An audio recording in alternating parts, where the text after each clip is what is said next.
sejam mais uma vez bem-vindos ao Se Liga na Educação. Eu sou a professora Débora, professora de Química, e hoje nós vamos trabalhar com propriedades coligativas. Bom, como objetivo dessa aula, nós vamos identificar os fenômenos de volatilidade e pressão de vapor e vamos trabalhar com o PET volume 2, mas a primeira semana. Eu quero já deixar um recadinho para vocês que as demais aulas para englobar todo o PET serão ministradas nas aulas da terceira e da quarta semana de Química no Enem.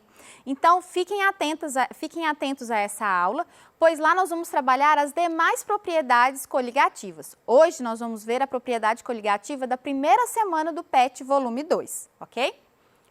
Bom, mas afinal de contas, o que são propriedades coligativas? Então, todo líquido puro, ele vai apresentar algumas características específicas dele. Por exemplo, a pressão de vapor, a temperatura de ebulição, ou seja, a temperatura da passagem do estado líquido para o estado de vapor. Nós temos também o ponto de solidificação, ou seja, a passagem do ponto, do líquido para o sólido. E nós temos também a pressão osmótica. Tudo isso é característica de um líquido.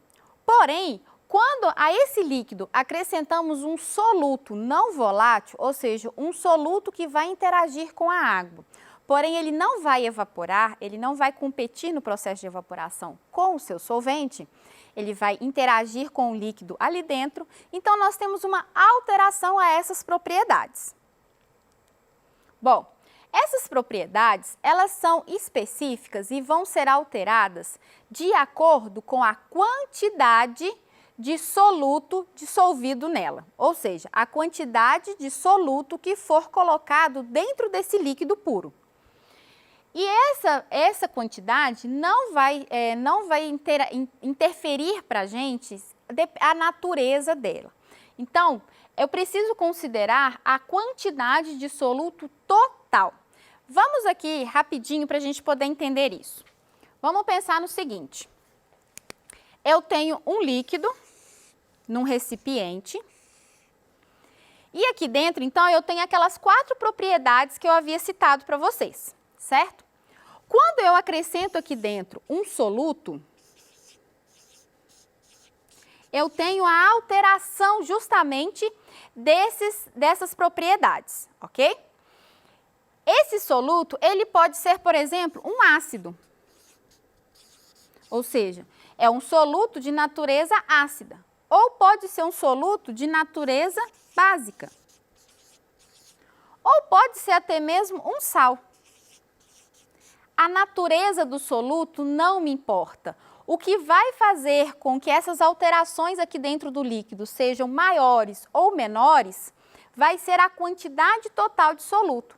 Então, se eu coloquei uma quantidade total de soluto de 3 mols de ácido, ou 3 mols de base, ou 3 mols de um sal, não importa. O que importa é a quantidade total de soluto dissolvido nesse líquido, ok? Então, não importa mais a natureza, o que vai importar para nós agora vai ser a quantidade de soluto. Bom, nós temos 4 propriedades que foram trabalhadas, então, ao longo de cada semana, certo? Elas são a diminuição de pressão de vapor do líquido, que vamos trabalhar hoje nessa aula, o aumento do ponto de ebulição, nós temos também a diminuição do ponto de congelamento e temos ainda o aumento da pressão osmótica do solvente. Então, essas propriedades, esse conjunto dessas propriedades é justamente essas propriedades coligativas. Bom, lembra que eu falei com vocês que não importa muito o tipo de soluto? Lá eu tinha colocado um asterisco. Por quê? Nós precisamos levar em consideração as substâncias que se dissociam ou se ionizam, ou seja, que há uma quebra, há uma formação de íons através delas, quando colocadas em água ou colocadas em outro líquido, em outro solvente. Por quê? Porque isso vai alterar a quantidade total ali dentro. Nós vamos ver isso mais para frente. Então, comparando uma solução, um soluto molecular com um soluto iônico, nós vamos ter no soluto iônico a quebra ali das ligações e nós vamos ter uma alteração na quantidade total de soluto. Enquanto que na molecular eu não vou ter isso. Vamos desenhar para a gente poder entender melhor? Então, vamos lá. Imagine que eu tenho, então, aqui, 1 mol de um sal. Então, o sal é o meu soluto, certo? Gente, quando eu falo sal, não é sal de cozinha, não. É a classificação sal, ok? Pode ser qualquer sal. E eu tenho aqui 1 mol de um soluto molecular qualquer. Pode ser aí açúcar, ureia, enfim. Quando eu coloco os dois em água separadamente, o sal, ele vai se desassociar. Então, eu vou ter uma parte positiva e uma parte negativa. Se eu tenho inicialmente 1 mol, eu vou ter 1 mol dos dois. Tá vendo que agora a minha quantidade não é a mesma quantidade inicial? Agora, quando eu tenho um composto molecular que não faz esse fenômeno de desassociar ou ionizar, o que vai acontecer? Eu vou ter exatamente o mesmo composto. Ou seja, o mesmo soluto. Então, a quantidade inicial é a mesma que a quantidade final. Logo, é interessante sabermos qual é a natureza da substância, simplesmente para podermos entender se há ou não a formação de íons e, dessa forma, compreender qual é a quantidade total daquela substância. Bom, vamos imaginar agora a ionização do ácido clorídrico. Então, por definição, né, uma das definições de ácido é que o ácido, quando colocado em água, ele libera H+, certo? Então, vamos pensar. Eu tenho, antes de colocar ele em água, eu tenho HCl, ácido clorídrico. Quando eu coloco ele em água, ele vai se ionizar e vai liberar H+ e Cl-. Ok. Se eu tenho inicialmente 1 mol de HCl, quando eu coloco esse ácido na água, eu vou ter 1 mol de H+ e 1 mol de Cl-. Logo, eu vou ter um total de molaridade ali dentro é de 2 mols. Então, a quantidade que eu vou ter ali dentro é de 2 mols, ou seja, o dobro da quantidade inicial, ok?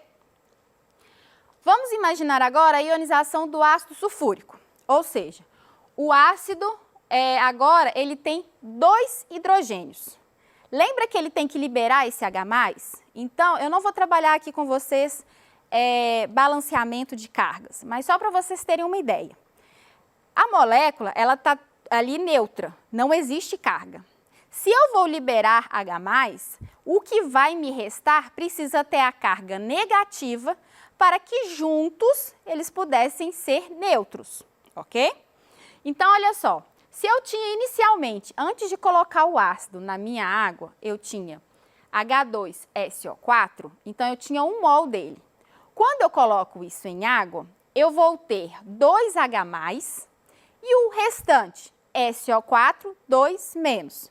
Débora, por que a carga 2-? A carga 2- é porque é para neutralizar as duas cargas positivas dos 2 hidrogênios. Então, se eu tenho esses dois, esse 2 aí na frente refere-se à quantidade. Então, eu tenho 2 mols de hidrogênio e 1 mol de SO4, 2-. Então, se eu tenho 1 mol e 2 mols, eu vou ter, então, um total de 3 mols. Então, repare para você ver que, enquanto em um liberava 1 mol de H+ e 1 mol de Cl-, nesse eu tenho um total de 3 mols. Então, a natureza não importa, mas você precisa ficar ligado e entender essa questão da ionização ou dissociação, ok? Bom, vamos pensar então agora na glicose. A glicose é um tipo de soluto molecular. Então, ou seja, é um tipo de soluto que ele não se dissocia, não existe nenhum tipo de quebra dele quando colocado em água, quando colocado em um solvente. Então, dessa forma, a quantidade inicial que eu tenho, se for 1 mol, é exatamente a quantidade final, exatamente como eu fiz para vocês aqui, ok? Acho que ficou mais claro, né? Bom, então vamos diretamente para a propriedade dessa semana. A propriedade é a tonoscopia. O que quer dizer? Que existe uma diminuição na pressão de vapor do líquido em comparado com a pressão de vapor do líquido puro. Então, quando eu acrescento uma quantidade de soluto dentro do líquido, eu vou diminuir a pressão de vapor desse líquido, certo? A pressão máxima de vapor de uma substância é a maior pressão que os seus vapores exercem em uma determinada temperatura. Nós vamos compreender isso melhor. Então, o que é pressão de vapor? Vamos imaginar, então, um sistema fechado. E nesse sistema fechado, nós vamos ter apenas um líquido puro, certo? Então, olha só, eu tenho um sistema fechado e nesse sistema fechado eu tenho apenas o líquido puro, ok? Então, nesse líquido puro só vai haver o quê? As moléculas do líquido, ou seja, as moléculas do meu solvente. Essas moléculas, elas vão se chocarem, certo? O que vai acontecer? A passagem de algumas moléculas para o estado de vapor.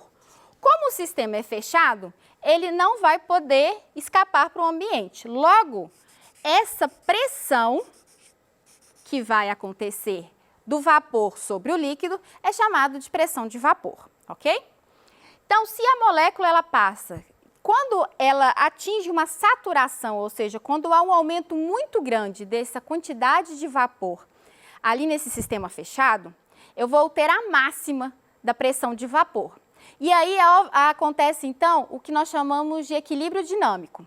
Toda vez que uma molécula, mesmo por choques, passar para o estado de vapor, uma de vapor vai passar para o estado líquido. Então, vai se manter a pressão ali dentro, justamente porque vai haver esse equilíbrio dinâmico. Toda vez que houver uma mudança, há uma outra mudança justamente para fazer esse equilíbrio se manter, ok? Bom, então, na água, né, eu acabei de falar com vocês, e isso também é presente em outros líquidos, existe então a evaporação, porque as moléculas, né, eu não atingi o ponto de ebulição, mas as moléculas, como elas se movimentam, elas começam a se chocar, e nesse choque existe então uma transferência de energia, algumas delas têm energia suficiente para passar para o estado de vapor. Então, nessa imagem aqui, eu trouxe justamente isso. Então, eu tenho aqui moléculas desse solvente, vamos considerar a água, e elas em choque começam a subir nesse sistema fechado, e eu tenho então aqui esse vapor. E a pressão de vapor é a pressão, depois que eu atinjo essa máxima de quantidade de moléculas ali, essa máxima de vapor tem então uma pressão sobre o líquido, ok? Bom, se já em uma solução com soluto não volátil, o que vai acontecer? As moléculas de água agora vão precisar interagir com o meu soluto. Então, o que vai acontecer? As moléculas de água vão interagir com o soluto, então eu não terei mais tantas moléculas livres para poder se chocarem e estarem livres para passar para o estado de vapor, certo? Então, vamos pensar no seguinte, eu tenho agora moléculas interagindo com o meu soluto. Então, as moléculas estão interagindo com o meu soluto e eu não tenho mais tantas moléculas livres para poder passar para o estado de vapor. O que vai acontecer então? A quantidade de vapor máximo ali vai ser menor. Automaticamente, a pressão de vapor vai ser menor, ok? Então, existe então uma relação. Vamos lá comigo? Existe então uma relação. Se eu aumento a quantidade de soluto, eu diminuo a pressão de vapor. Então, é justamente essa relação que você precisa ter em mente quando for resolver as questões, ok?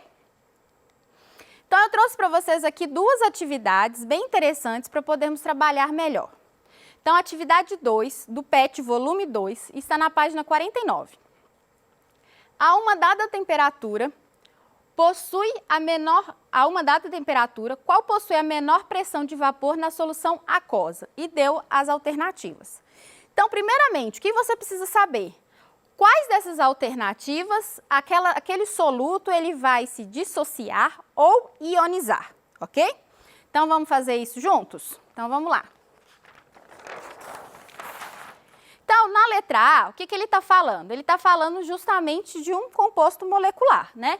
O C12H22O11.